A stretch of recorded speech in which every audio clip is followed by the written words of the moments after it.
आप पढ़ने लिखने में कमज़ोर हो या तेज़ हो, बोर्ड एग्ज़ाम में आपको कॉपी को इस तरीके से भरेंगे तो आप तो पास तो निश्चित हो जाएंगे। दोस्तों, अगर आपके पास कोई क्वेश्चन नहीं आता है तो उस क्वेश्चन को आप कैसे सोल्व करोगे, आइए जानते हैं। लेकिन दोस्तों, बोर्ड एग्ज़ाम में ना कॉपी भरने से पहले आपको इन सारी बातों को ध्यान में रखना है, तभी तो आप अच्छे नंबर ले पाएंगे और अच्छी तरीके से आप पास हो पाएंगे।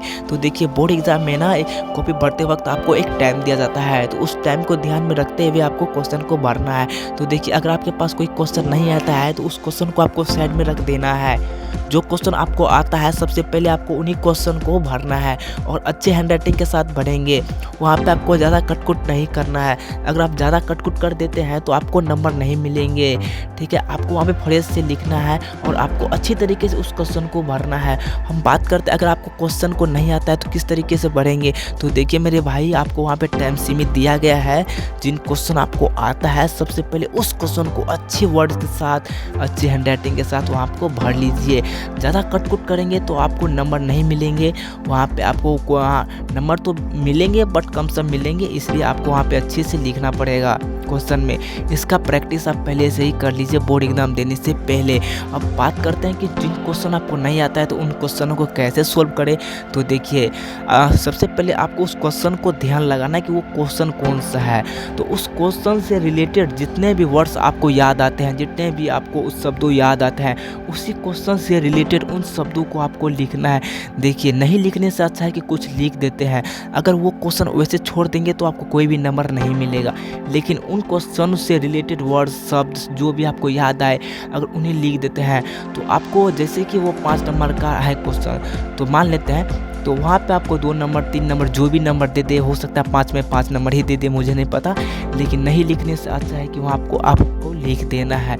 हो सकता है कि वो चेक करने वाले आपको नंबर दे दे, अच्छे रेटिंग के साथ लिखेंगे तो बिल्कुल भी नंबर देंगे आपको।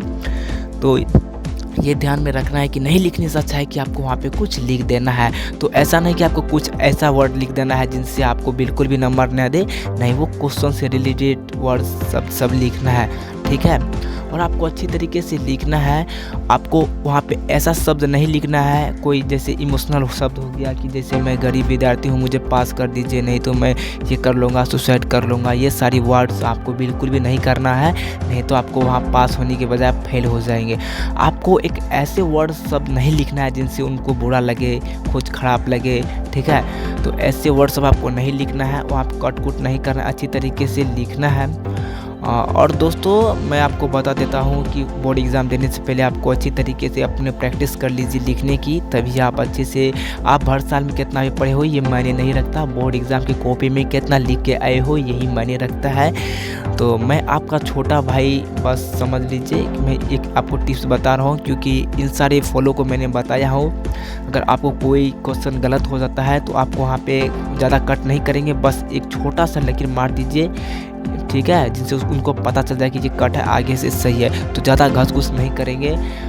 दोस्तों, आप अच्छे से लिखेंगे तो आप अच्छे से पास हो जाएंगे। मैं उम्मीद करता हूँ कि आप अच्छे से पढ़ाई करिए, अच्छे से मतलब अगर पढ़ाई कीजिए और कॉपी में अच्छी तरीके से भरिए।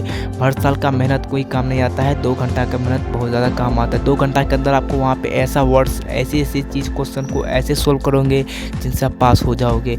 मैं दोस्तों आपको यही सब बताता हूँ कि किस तरीके से आपको पास होना है, किस तरीके से कॉपी बोर्ड्स में लिखना है, और हमेशा आपको अच्छे टिप्स ही बताता हूँ। तो आप अपना छोटा भाई समझ कर हमारे चैनल को भी सब्सक्राइब कर लीजिए।